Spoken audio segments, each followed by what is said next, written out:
मध्य प्रदेश की नदियां, ये मध्य प्रदेश की नदियों की हमारी तीसरी क्लास है और इसमें हम आज जो हमने पिछली क्लास तक नदियां पढ़ ली थी, तवा नदी जो मध्य प्रदेश में होशंगाबाद में जिले में बहती है और नर्मदा की सबसे बड़ी सहायक नदी है। तवा नदी पर मध्य प्रदेश का सबसे लंबा बांध है और तवा नदी पर ही मध्य प्रदेश का सबसे लंबा सड़क पुल है।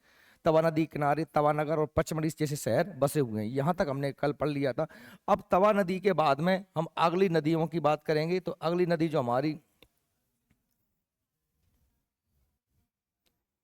सोन तवा के बाद में हमारी नदी है काली सिंध। कौन सी नदी है? काली सिंध। तो काली सिंध नदी को यदि हम देखें, देखिए काली सिंध नदी आपको यहां पर दिख रही होगी। ये काली सिंध नदी ये विंध्याचल पर्वत से निकल रही है। सारी नदियां विंध्याचल पर्वत से निकलती हैं और ये काली नदी काली सिंध ऊपर की ओर बह रही है इस तरीके से। ये कायम जाके मिल रही है चंबल नदी।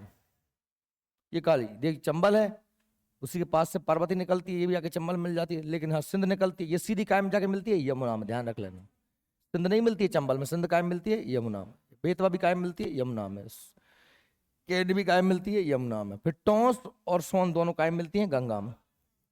ये गंगा में, क्योंकि आगे क्या आती है? गंगा आती है। यमुना भी गंगा में मिल जाती है, ये सब गंगा में मिल जाती है। ठीक है, तो हम आज इसकी बात कर रहे हैं काली सिंध नदी की। अब काली सिंध नदी की देखिए तो ये कहाँ से निकल रही है? देवास जिले के बागली गांव से निकलती है। कहाँ से निकलती है? देवास जिले का बागली गांव से निकलती है। यह निकट विंध्याचल पर्वत से निकलती है और यह नदी 150 किलोमीटर लंबी है। ठीक है, यह राजगढ़ और शाजापुर जिलों में बहती है।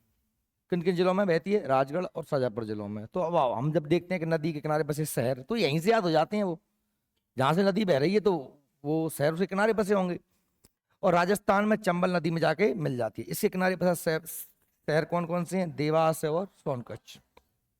अब जो नदियां हैं वो छोटी छोटी नदियां हैं, इसलिए इनके बारे में बहुत डिटेल से नहीं पढ़ेंगे। जितना हमने नर्मदा के बारे में पढ़ा, चंबल के बारे में पढ़ा, बेतवा के बारे में पढ़ा, अब हम इनको बस उद्गम और समापन और किनारे बसे शहर या कोई परियोजना है, कोई डैम बना है तो देखेंगे। ठीक है, तो हमने क्या देखा कल सिंध के बारे में कि भाई देवास के बागली गांव से निकलती है और चंबल में जाकर के राजस्थान में मिल जाती है। इसके किनारे बसे शहर कौन से हैं? देवास और सोनकच्छ।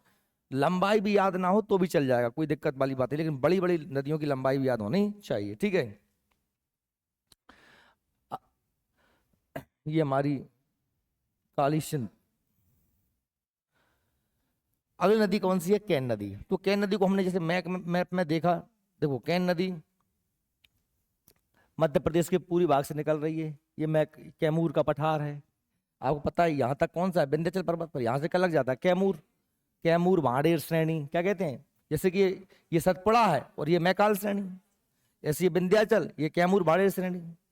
ठीक है, पर्वती है। तो ये निकलती है, देखो दो नदी निकलती है, एक सोनार और एक बेधर्मी, दोनों ही मिलके आगे क्या बन जाती है? कैन। पन्ना राष्ट्रीय उद्यान से निकलती हुई ये छतरपुर वगैरह से सीधी जाकर मिल जाती है यमुना नदी। और केन और बेतवा को हमने जोड़ भी दिया है। केन बेतवा लिंक परियोजना 2005 मध्य प्रदेश की पहली लिंक परियोजना। ठीक है, देखिए यह विंध्याचल पर्वत से निकलती है और उत्तर की ओर प्रवाहित होती हुई कटनी व बांदा जिलों से गुजरकर यमुना नदी में जाके मिल जाती है। यह सुक्तिमती व कर्णावती नाम से भी जानी जाती है। कहां से निकल रही है? कटनी कैमूर से पन्ना एवं बांध जिला उत्तर प्रदेश होती हुई यमुना में समाहित होती है। लंबाई 292 किलोमीटर है। भाई कहां से निकल रही है? कटनी से, कटनी के कैमूर से। वहां पर मैकाल श्रेणी, ये विंध्याचल श्रेणी का अगला हिस्सा कैमूर भाड़ेर श्रेणी है, वहां से निकलती है कौन सी नदी? कैन नदी। और कैन नदी में हमने घड़ियाल अभ्यारण्य बनाया। कहाँ पर? छतर छतरपुर में। कैन नदी पर क्या बनाया है? पन्ना छतरपुर में घड़ियाल अभ्यारण्य। याद आ रहा है कि नहीं आ रहा? तो कहाँ से निकल रही भैया? ये कैमूर कटनी से निकलती है और यमुना नदी में जाके मिल जाती है। 292 किलोमीटर लंबी है और इसे हम सुक्तिमती या कर्णवती के नाम से भी जानते हैं। ठीक है, 3 पॉइंट ये हैं, कुछ ज्यादा याद नहीं रखना है। कैन नदी के बारे में, कैन घड़ियाल अभ्यारण्य भी है इस पे, हमने ये देख लिया, ये कैन नदी है। बेनगंगा अगली नदी कौन सी है? बेनगंगा। बेनगंगा का उद्गम सिवनी जिले के परास बड़ा पठार से होता है। अब देखिए बेनगंगा ये दक्षिण की ओर बहती नदी है। ये सारी नदियां किस तरफ बह रही हैं? उत्तर की ओर। अब देखो ये है यहाँ पर बेनगंगा, इस सिवनी जिले के पठार से निकलती है, परासवाड़ा से, और कहाँ बह रही है? नीचे की ओर। देखो इसके पास से एक और नदी आ रही है, पेंच, पेंच एक और नदी आ रही है, इस ये नदी यहाँ पर आगे रहती है बरदा नदी, क्या होती है बरदा, जो आगे जाके बरदा बैनगंगा मिल जाती हैं आगे जाके, और ये आगे ये सभी जगह क्या मिल जाती हैं, बैनगंगा में क्या मिल जाती हैं, सॉरी वहां में गोदावरी में क्या मिलती हैं। महाराष्ट्र में कौन सी नदी बहती है, गोदावरी, इधर से आती है गोदावरी और ये गोदावरी में जाके मिल जाती है। जहां पर बरदा बैनगंगा मिलती हैं उस स्थान को बोलते हैं प्राणहित, प्राणहिता, संगम, दो नदियों का संगम है। देखिए बैनगंगा नदी का उद्गम परसबाड़ा पठार से होता है, सिवनी जिले से, तो उद्गम याद रखेंगे कहां से होता है, सिवनी के परसबाड़ा पठार से। सिवनी एवं छिंदवाड़ा जिलों के बीच प्रवाहित होती हुई यह नदी महाराष्ट्र में बरधा नदी में जाकर मिलकर समाप्त होती है। कहाँ मिलती है जाके, बरधा में। बरधा नदी मध्य प्रदेश से निकलती है, देखिए ये बताया मैंने अभी आपको, बरधा भी यहाँ से निकल रही है बरधा नदी, और ये निकल रही है बैनगंगा, दोनों आगे जाके कायम मिलती हैं महाराष्ट्र में, और जहां मिलती हैं उसे कहते हैं प्राणहिता। क्या कहते हैं, प्राणहिता, प्राणहिता, इसका क्या है, संगम क्षेत्र है। देखो बैनगंगा के अन्य नाम बैन्या और दिदी, बैन्या और दिदी, ये अन्य नाम भी याद करना है आपको, क्योंकि अन्य नाम से क्वेश्चन बन जाते हैं और हमको समझ में नहीं आते हैं। बैनगंगा के नाम क्या है, बैन्या और दिदी। तो बैनगंगा जैसे तो बैन्या है, दिदी थोड़ा सा अलग है। बैनगंगा दक्षिण मध्य प्रदेश की ओर बहने वाली एकमात्र दक्षिण मध्य प्रदेश की ओर बहने वाली एकमात्र नदी है। इसकी सहायक नदियों में कानन, पेंच और बावनथड़ी। कानन, पेंच, देखो आप, ये हो गई पेंच और ये हो गई ये बावनथड़ी, ये सब जाके कायम मिल रही हैं बैनगंगा में, और बैनगंगा जाके कायम मिलती है बरदा में, और फिर दोनों कायम में जाके मिल जाती हैं गोदावरी में। ठीक है, इस तरीके से आप देख पा रहे हैं, ये हमारी ये नदी कौन सी है, गोदावरी। देखो यहां से आई थी ये हमारी नदी जिसका नाम था, ये बावनथड़ी से मिल रही काय में, अपना सिवनी के पठार से निकली है अपनी ये नदी बैनगंगा। अच्छा इसमें इधर से मिल रही है बावनथड़ी, ये कानन नदी है, कौन सी नदी है, कान, और ये कौन सी नदी है, पेंच। ये पेंच आई, ये कान्हन आई, ये हमारी बैनगंगा है, इसमें बावनथड़ी, फिर छोटी मोटी नदियां और मिलती हैं आगे। फिर ये कौन सी आई यहाँ से हमारी, ये हमारी है वर्धा, क्या है, वर्धा। तो ये दोनों जहाँ कहाँ मिल रही हैं, प्राणहिता में, कहाँ मिल रही हैं, प्राणहिता में, और फिर दोनों आगे जाके कहाँ मिल रही हैं, गोदावरी में। बात सही में आ रही क्या आपको।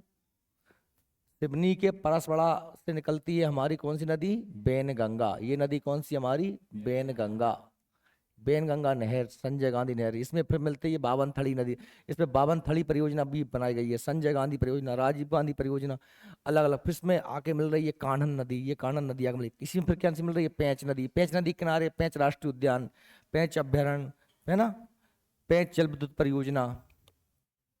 फिर ये कौन सी, बैतूल जिले के मुल्ताई शिखर से निकलती है बरधा, इधर निकल गई बरधा, और इधर निकल गई कौन सी, ताप्ती। अरे बैतूल जिले के मुल्ताई से कौन सी निकलती है, ताप्ती, वो इधर बह जाती है पश्चिम की ओर, और ये निकल गई हमारी कौन सी, बरधा।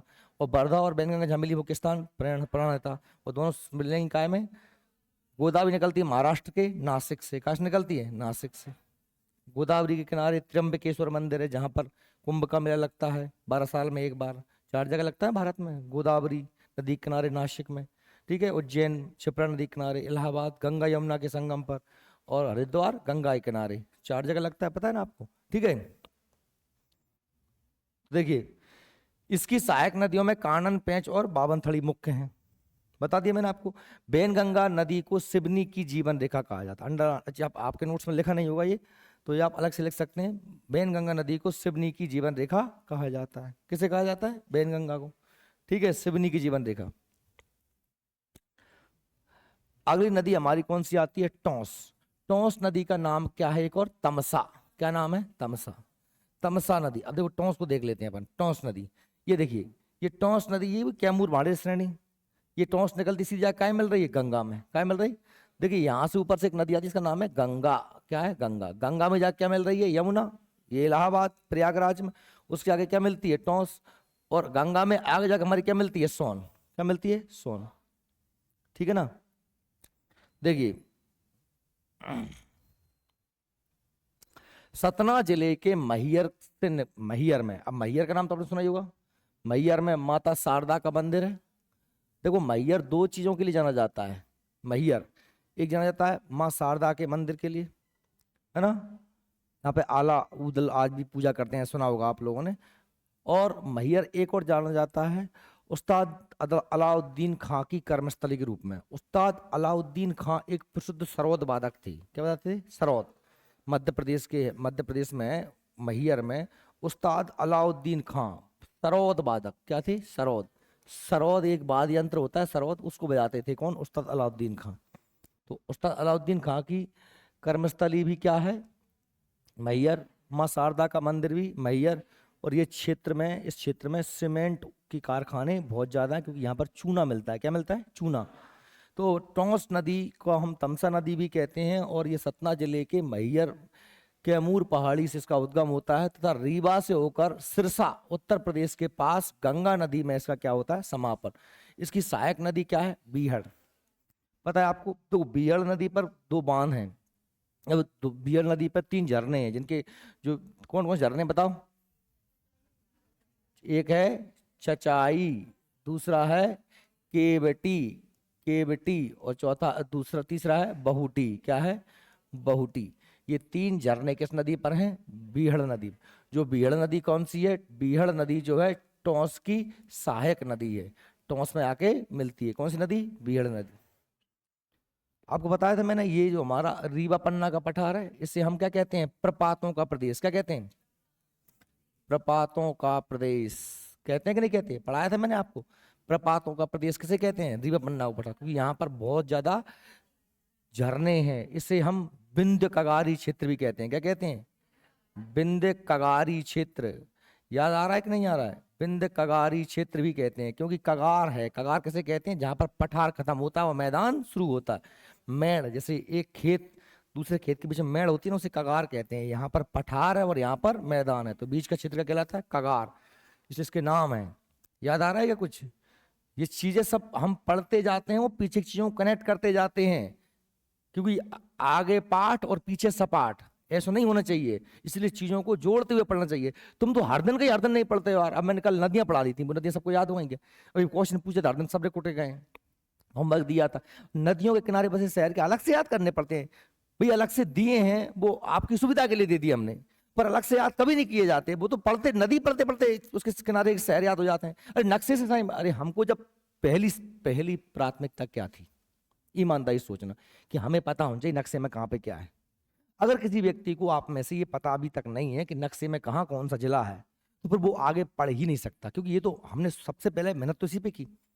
इसीलिए अपन ने दीक्षा मैम से वीडियो बनवाया था, आपने वो भी देख लिया होगा, कि भैया एक एक व्यक्ति को जिले याद हो जाए, है ना, एक एक व्यक्ति को संभाग याद हो जाए। क्योंकि जब जिले संभाग आपको याद हो जाते हैं, तो फिर आपको नदी कहाँ से निकल रही है आप उसको मतलब उद्गम से या आप उसका अनुमान लगा सकते हैं कि इसके किनारे कौन कौन से शहर होंगे। अरे अनुमान ही होता है ना। नर्मदा सीधी बह रही है तो बीच बीच के सारे किसके किनारे होंगे? नर्मदा के चंबल ऊपर बह रही है तो रतलाम, भिंड, मंदसौर, नीमच से ऊपर भिंड, मुरैना, सब चंबल के किनारे होंगे। बेतवा इस तरफ बह रही है हमारी, तो विदिशा, अशोकनगर, ये सब, ओरछा, सांची, सारे शहर। अब सांची राजस्थान में आ गया, ओरछा निवाड़ी में पहुंच गया, चंदेरी मध्य प्रदेश में पहुंच गया, तो भाई अपना सुनार में पहुंच गया। तो ये सब अपने आप समझ में आती हैं चीजें। अब अपन लोगों को दिक्कत यह है कि हम लोग बात मानते कहाँ है, अपनी मर्जी से चलना है, नहीं पढ़ना है, सीधी सी बात, आलस आ रहा है। तुम दिखाते कर लो, हम तो बाप के खा के आए, हमें पढ़ा के बताओ। अब बाप के खा के आए हो तो मैं तुम्हें कैसे पढ़ाऊंगा बताओ? सोचो ना यार, सीधी सिंपल सी बात है, कोई वो बात तो है नहीं है। और इसमें कोई बहुत बड़ी मेहनत तो लगनी नहीं है। आप लोग दो तीन बार अगर मैप को देखो, और मैं तो ये कह रहा हूँ खाली मैप लेके आओ ना यार, एमपी के दो तीन चार, एक मैप ले आओ, उसकी फोटो कॉपी करवा लो, वो 2 रुपए का 3 रुपए का मिल जाता किसी बुक स्टोर पे खाली मैप। और खाली मैप को अपने नोट्स में लगा लो पिंच करके, और नदियों को अपने हिसाब से लीड से भरो। पहले जिले भर लो खाली मैप में, संभाग भर लो खाली मैप में, फिर उनमें नदियां बना दो खाली मैप में। उसमें उसमें मध्य प्रदेश के भौगोलिक क्षेत्र बना दो, मालवा का पठार बना दो, रीवा पन्ना का पठार बना दो, बुंदेलखंड पठार बना दो, फसलें बना लो कि कहाँ पे मक्का हो रही, मिट्टी बना लो, काली मिट्टी से इलाके में अलग अलग अलग रंग के इसके इससे। अरे तुम ये कर लोगे ना तो तुमको कुछ भी याद नहीं करना पड़ेगा, सब अपने आप याद हो जाएगा। इंडियन ज्योग्राफी हमेशा नक्शे से पढ़ी जाती है। ज्योग्राफी चाहे तो भारत का भूगोल हो, चाहे विश्व का भूगोल हो, या मध्य प्रदेश का भूगोल हो, भूगोल में हमें मैप से ही पढ़ना पड़ता है, और जिसका मैप मजबूत होता है उसको 70% क्वेश्चन तो वो ऐसे ही कर देता है, मैप के सहारे कर देता है। जिसका मैप ही कमजोर है तो वो तो समझ लो। अब मैं आपको हर हर देखो, हर स्लाइड के बाद मैंने तुरंत मैप लगाया है। क्यों लगाया है? कि मैं बता तो पाऊंगा आपको, भाई ये है आपकी टॉन्स नदी। अब अकेला ये कह के चला जाता कि भाई टॉन्स नदी है और सतना, अब भैया मैयर से निकलती है। अब सामने वाले को ना मैयर पता है, कहता है मैयर, सतना जिला पता है, तो कैसे चीजें कनेक्ट कर पाएगा? टॉन्स नदी का प्राचीन नाम क्या है? तमसा है। ठीक है। इस पर एक और प्रपात है, कौन सा? बिहार प्रपात। किस नदी पर है? टॉन्स नदी पर। जबकि बीहड़ नदी पर कौन कौन सी है? केवटी, बहुटी, चचाई। मध्य प्रदेश का सबसे ऊंचा झरना चचाई। ठीक है। अब अगली नदी कौन सी है? कुंवारी। कौन सी नदी है? कुंवारी नदी। यह नदी शिवपुरी पठार से निकलकर भिंड की लाहार तहसील में सिंध नदी में जाके मिल जाती है। कौन सी नदी? कुंवारी नदी। अब यहां कहीं पर आप देखेंगे कुंवारी नदी को, जो सिंध नदी में मिलती है, तो शिवपुरी के पठार से निकल के कहीं पर, अब चूंकि छोटी नदियां हैं तो इसलिए मैप में इसको नहीं दी जाती हैं ये, फिर भी आप देखिए। तो कुंवारी नदी कहां से निकल रही है? शिवपुरी के पठार से निकल के मिल रही है भिंड के लाहार तहसील में, कहाँ मिल रही है? शिवपुरी में। ठीक है। तो ये शायद इस तरफ निकलती होगी, आप अगर देखेंगे इस तरफ से निकलती होगी कहीं शिवपुरी के पठार से, और इधर मिलती होगी कुंवारी। ठीक है। क्योंकि भिंड किधर है? इधर है। तो भिंड में जाके ये मिलती है लाहार तहसील में। लाहार तहसील इस तरफ ही है। ठीक है। लाहार तहसील भिंड की काय में आती है? बुंदेलखंड में आती है। काय में आती है? बुंदेलखंड में। ठीक है। तो ये जिला कौन सा है? शिवपुरी है यहाँ पे। तो यहाँ से निकलती शिवपुरी के पठार से और भिंड के लाहार तहसील में जाके मिल जाती है। कौन सी नदी? कुंवारी नदी। ठीक। तो यह चंबल नदी के समानांतर बहती है, उस तरफ निकलती होगी। यह इस नदी का उद्गम अगली कौन सी है? पार्वती नदी। तो पार्वती का उद्गम सीहोर जिले के विंध्यन कगार से होता है। कहां से निकल रही है? सीहोर जिले से। पार्वती नदी, पार्वती यहां पर मिलेगी आपको, ये पार्वती, ये देखो सीहोर जिले के से निकलती है और कायम जाके मिल रही है। देखो पार्वती बहुत लंबी नदी है, राजगढ़ माजगढ़ होती हुई बहती है। ये हमारे गुना के पास से बामोरी, मामोरी से होती हुई ये सीधी कायम जाके मिल रही है चंबल नदी। कौन सी? पार्वती नदी। जब भी आप इंदौर उज्जैन जाते हैं तो पार्वती का पुल पड़ता है रास्ते में हमको, बीच में गए हो ना, राजगढ़ माजगढ़, राजगढ़ शाजापुर के बीच में पड़ती है हमारी कौन सी नदी? पार्वती नदी।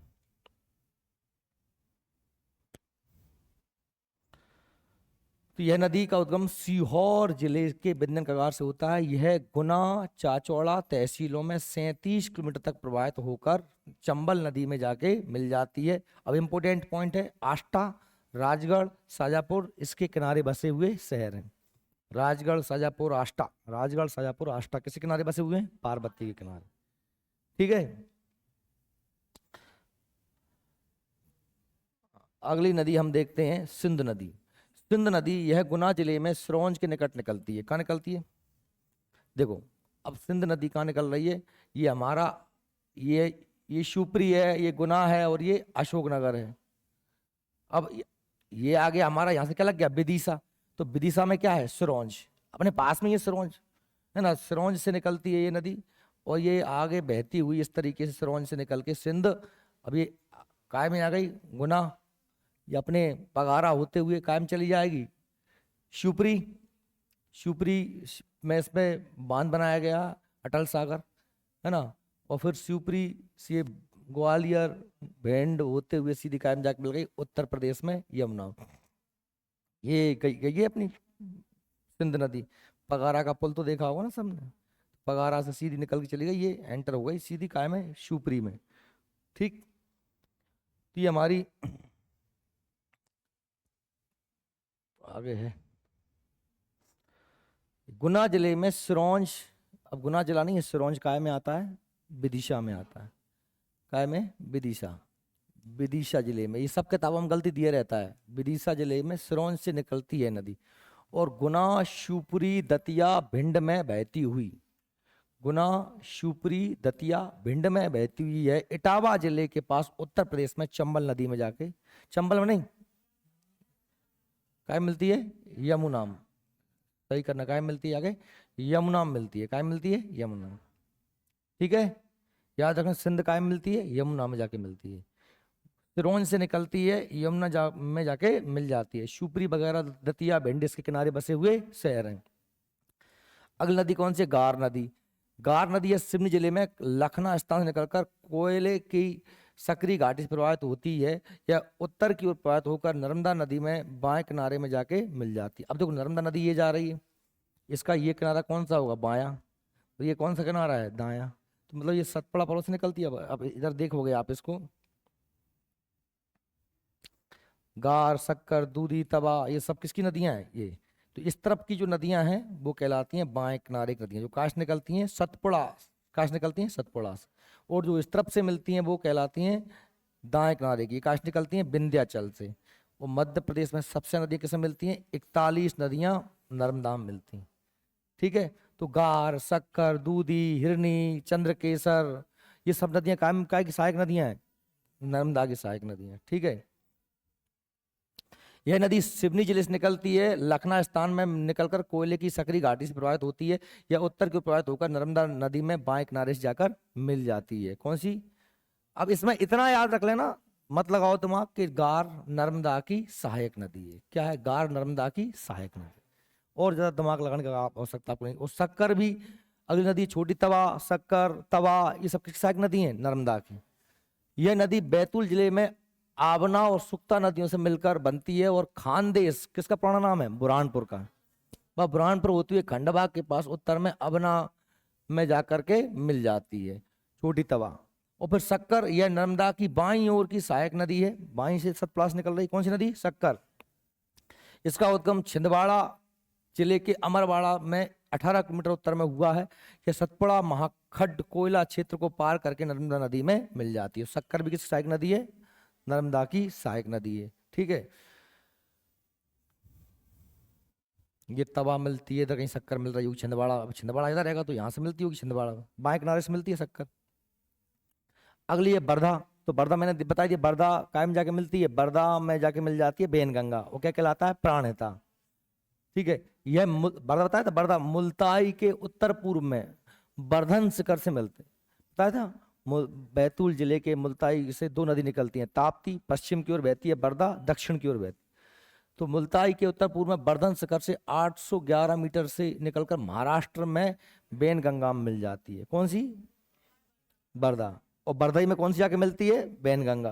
क्या कहलाता है? प्राणहिता। तो ये बेनगंगा, बरधा कायम जाके मिल रही है बेनगंगा में। ठीक है। गहरी चट्टान क्षेत्र में यह तीव्र प्रवाह वाली नदी है, बहुत तेजी से बहती है। अगली नदी कौन सी? धसान। यह नदी सागर जिले से निकलती है। इसके पश्चात यह नदी उत्तर की ओर प्रवाहित होकर यमुना नदी में जाके मिल जाती है। कौन सी नदी? धसान। अब ये कहाँ बह रही है भैया? हमने कहा साहब ये नदी बह रही है जो है हमारी धसान, सागर जिले में। अब इधर इधर नहीं बनाई हुई है तो कायम जाके मिल रही है यमुना में। यहाँ कहीं निकलती होगी, सागर इधर ये पड़ता है, तो ये इधर ऊपर की ओर बह रही है। कौन सी नदी? धसान। छोटी छोटी नदियां, इसलिए हर नदी को मैप में नहीं बनाया जा सकता है ना। ठीक है। धसान ये सागर जिले से निकलती, इसके पश्चात यह उत्तर की ओर प्रवाहित होकर यमुना नदी में जाकर मिल जाती है। इसकी कुल लंबाई 365 किलोमीटर है, जिसमें मध्य प्रदेश में 240 किलोमीटर बहती है। तो कौन सी नदी? धसान। कहाँ से निकलती है? सागर से। कायम जाके मिलती है यमुना, यमुना उत्तर प्रदेश में। ठीक है। अच्छा, इसके बाद मध्य प्रदेश के कुछ झरने क्या दिए हैं? झरने। तो ये झरने कल का टॉपिक आपको याद करने के लिए हो गया, मैंने आपको बहुत दे दिया था याद करने, क्या किनारे बसे शहर। अब देखो, जैसे धुआंधार झरना है, कहाँ पर भैया? जबलपुर के पास भेड़ा घाट में। आपको पता है काय के लिए जाना जाता है? सफेद संगमरमर के लिए। सफेद संगमरमर के लिए फेमस है भेड़ा घाट। यहाँ पर झरना कौन सा है? धुआंधार। पानी बहुत ऊपर से गिरता है और चारों तरफ धुआं धुआं हो जाता है, इसलिए इसका नाम क्या पड़ गया? धुआंधार झरना। दुग्ध धारा, ये कहाँ पर है? नर्मदा अनूपपुर। मंदार नर्मदा अनूप खंडवा में। और कपिल धारा नर्मदा अमरकंटक। दुग्ध धारा कपिल धारा दोनों कहाँ पर है? अनूपपुर में ही है, पास पास में ही है। अच्छा, पचमढ़ी पहले नर्मदा की देख लो। नर्मदा में धुआंधार, दुग्ध धारा, मंदार, कपिल धारा। और इसके बाद में अगले पेज पे देखना, सहस्त्र धारा महेश्वर, दर्दी खंडवा। ये सहस्त्र धारा, दर्दी। तो दुग्ध धारा, कपिल धारा, सहस्त्र धारा, है ना, दर्दी, मंदार, ये सब किसके हो गए? नर्मदा। ठीक है। नर्मदा एक नदी के पूरे याद कर लो, फिर दूसरी नदी के पूरे याद कर लो, चंबल के देख लो। देखो इसके बाद में इसमें जो दिए हैं वो बीहड़ के दिए हैं। तो बीहड़ नदी पे तो तीन है, आप जानते हैं, केवटी, बहुटी, चचाई। चचाई इसमें नहीं दिया, हम लिख सकते हैं चचाई भी। चचाई भी किस नदी पर है? चचाई भी बीहड़ नदी पर है। तो केवटी बहुटी कहाँ पे है? केवटी बहुटी चचाई बीहड़ नदी पर, ठीक है। भालकुंड सागर में है ये। डचेस फॉल पचमणी में है। ये किसी नदी पे नहीं है, ये पर्वतों पे होते हैं कुछ झरने, जैसे अपने इधर ही बनते हैं, नहीं बनते, जैसे चंदेरी के आसपास बहुत से झरने पहाड़ों बन जाते हैं, कोई नदी नहीं है लेकिन। तो ये भालकुंड सागर में है, डचेस फॉल पचमणी में है, ठीक है।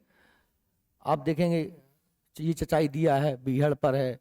पांडव केन पन्ना में है, पांडव झरना। चूलिया बताया था कल मैंने, मंदसौर में, चंबल नदी पर। राहतगढ़ बीना सागर में 15 किलोमीटर। पाताल पानी चंबल में, इंदौर, इंदौर में है पाताल पानी। और झाड़ीदाह ये चंबल में, इंदौर पे। तो पाताल पानी, झाड़ीदाह, चूलिया सब काय पे हैं? चंबल पे हैं। देखो कौन कौन से? चूलिया, पाताल पानी, झाड़ीदाह, ये चंबल नदी पर हैं। तीनों काय पे हैं? चंबल। चूलिया मंदसौर में है, पाताल पानी और झाड़ीदाह इंदौर में है, चंबल नदी पर।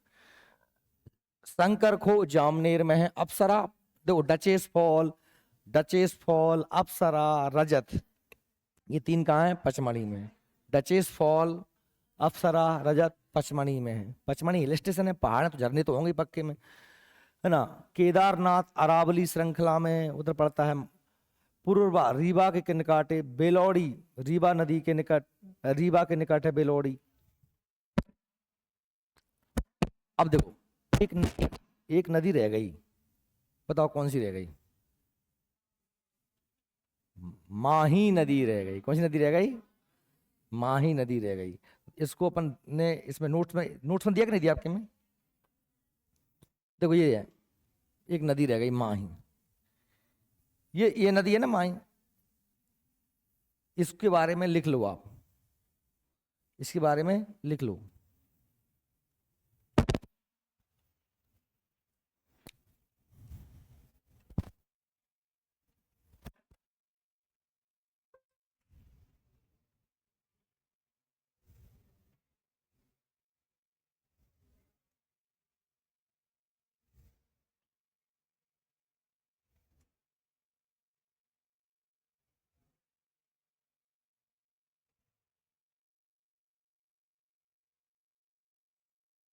देखो मध्य प्रदेश के धार जिले की मेहद झील से निकलती है। कहाँ से निकलती है? मेहद झील।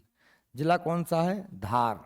मेहद झील से निकल रही है नदी, कौन सी? माही। ये देखो माही नदी,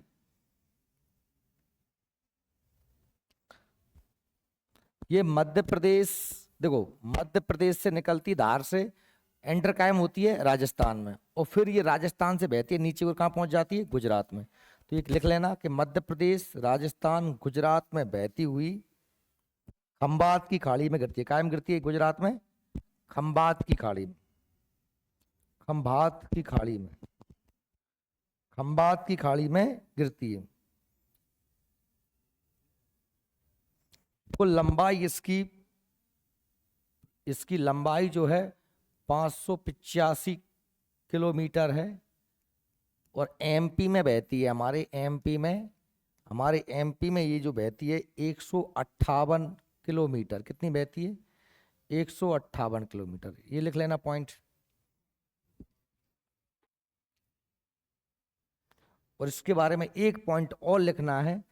देखो एक पॉइंट और लिख लेना। आपको पता है कि ये यहां से क्या गुजरती है? मध्य प्रदेश में कर्क रेखा क्या गुजरती है? तो आप क्या पॉइंट लिखोगे? कि एकमात्र नदी है भारत की जो कर्क रेखा को 2 बार काटती है। देखो पहले यहां से निकली तो कर्क रेखा को काटा, फिर वापस घूम के वापस आई तो कर्क रेखा को दोबारा काटा। तो माही नदी एकमात्र नदी है जो कर्क रेखा को 2 बार काटती है, कर्क रेखा को 2 बार काटती है। कौन सी नदी? माही नदी। बस ज्यादा कुछ याद नहीं करना। कहाँ से निकलती है? मध्य प्रदेश के धार से निकलती है, और यह मध्य प्रदेश, राजस्थान, गुजरात में प्रवाहित होती हुई खंबाती खाड़ी में गिर जाती है। लंबाई 585 किलोमीटर, मध्य प्रदेश में 158 बहती है और यह कर्क रेखा को 2 बार काटती है। बस 3-4 पॉइंट इसमें लिखना था। ये अलग से कर्क रेखा को 2 बार काटती है, मैंने बना के बता दिया, देख ले समझ ना आ रहा हो तो। कर्क रेखा मध्य प्रदेश के 14 जिलों से गुजरती है। रउआ, राशि, भवरासा, जमदप, कटनी, उमरासा, ये सब जिलों के नाम है। शॉर्ट में एक बोलते हैं, याद कर लेते हैं। मध्य प्रदेश के 14 जिलों से, भारत के 8 राज्यों से। ठीक है, तो हमारी नदियां होती हैं कंप्लीट। नदियों के किनारे बसे शहर, नदियों के झरने, और नदियों का से कम हर एग्जाम में 1-2 प्रश्न तो बनते ही बनते हैं। बनते ही नदियों से डायरेक्ट। सुनो देखो, तुम ये नदियों को बिल्कुल हल्के में मत लेना। क्यों मत लेना? क्योंकि नदियों से सीधा प्रश्न तो बनते ही बनता है, झरनों से बन जाता है, किनारे बसे शहरों से बन जाता है, अफवाह क्षेत्र से बन जाता है, और फिर परियोजनाओं से बनता है। आगे हम क्या पढ़ेंगे? नदी घाटी परियोजना है। बांधों से बनता है, जो बांध है नदी पर, बांधों से बनता है। फिर जल विद्युत परियोजनाएं पढ़ेंगे, तो वो भी कहाँ बनती हैं? नदियों पे बनती हैं। समझ रहे मेरी बात को? अगर आपको मैंने अभी नदी पढ़ा दी, ठीक है, फिर मैं नदी किनारे पे शहर पढ़ा दिया, इस बेतवा पढ़ा दिया, बेतवा के किनारे पे शहर मैंने कहा ओरछा पढ़ा दिया, फिर मैंने कहा बेतवा पर ही क्या है? राजघाट बांध है। राजघाट बांध एक बहुउद्देशीय परियोजना में पढ़ लिया, सिंचाई परियोजना में पढ़ लिया। और फिर राजघाट, जब मध्य प्रदेश की जल विद्युत परियोजना पढ़ेंगे तो भी हम पढ़ना पड़ेगा साहब के लक्ष्य में, है ना, राजघाट बांध पर इतनी बिजली बनती है, तब ये स्थापित किया गया था। तो ये नदियों से बहुत सारे पॉइंट जुड़े रहते हैं। ठीक है, अब देखो मैं आपको बताऊं, एक बात और महत्वपूर्ण है कि अभी जैसे कि हम आपको लूसेंट में से मैं आपको याद करने दे रहा था कुछ चीजें, है ना। अब क्या है कि लूसेंट में भी केवल विविध में कुछ पार्ट दिए हैं, हम जिसको कहते हैं स्टैटिक जीके, वो पूरा सही में नहीं आता हमको कि कहाँ से पढ़ना है, कैसे पढ़ना। जो चीज़ें बदलती नहीं है, चाहे वो इतिहास की हो, भूगोल की, संविधान की। तो मैं इस किताब की बात कर रहा था, किताब वो आज शायद आ जाएगी, है ना। 7-8 दिन हो गए, अपन प्रिंट कंप्लीट हो गई थी, उसने बोला था कि कोरियर कर दूंगा, तो अगर आज आ जाएगी तो सोमवार मंगलवार से किताब अपन को दे देंगे। और फिर अब अगले से दिन से हम उस किताब को हमारे टारगेट रखेंगे कि हमको एक एक पेज अगर ज़्यादा लगे तो भले आधा आधा पेज करके हम उसको पूरा कर पाएँ। जब तक हमारा ज्योग्राफी चले या जब तक हमारा सिलेबस चले, तो साथ साथ में हर दिन उसमें पूरी चीज़ याद करने वाली हैं। पूरा कॉलम बाय कॉलम दिया है हर चीज़ों के, चाहे तो युद्धों के बारे में, या फिर दुनिया की फसलों के बारे में, जलवायु के बारे में, या फिर संविधान के अनुच्छेदों के बारे में, सब फैक्चुअल एक एक चीज। केवल जिसको आप ध्यान रख लेना, वो बुक आपके ऐसे नॉर्मल पढ़ने के लिए नहीं, वो सिर्फ याद करने के लिए है। पढ़ोगे, बिना पढ़े अगर उसमें से याद करोगे तो उसे उसे रटा हुआ कहा जाएगा। जब नदियां यहां समझ लो, तो नदियों के किनारे बसे शहर वहां हैं, भारत के, मध्य प्रदेश के, विश्व के, अकेले एक जगह के नहीं, मध्य प्रदेश के भी हैं, भारत के भी हैं और विश्व के भी। वन भारत के, मध्य प्रदेश, सबका मिक्स दिया, मतलब उसमें कोई थ्योरी नहीं दी है, बस कॉलम कॉलम बना के हमने सिर्फ वो दिया है चीजें जो आपके लिए पेपर में से पहले, अगर आपको लग रहा है कि मुझे जीएस पूरी पढ़ना है, तो पूरी जीएस के लिए सारे नोट्स ना बखेरने पड़े, एक किताब उठाओ और पूरा रिवीजन जीएस का हम 10 दिन में टारगेट लेके, 7 दिन में टारगेट लेके पूरा रिवीजन उस बुक से कर सकते हैं। समझ आई मेरी बात? चलिए ठीक है।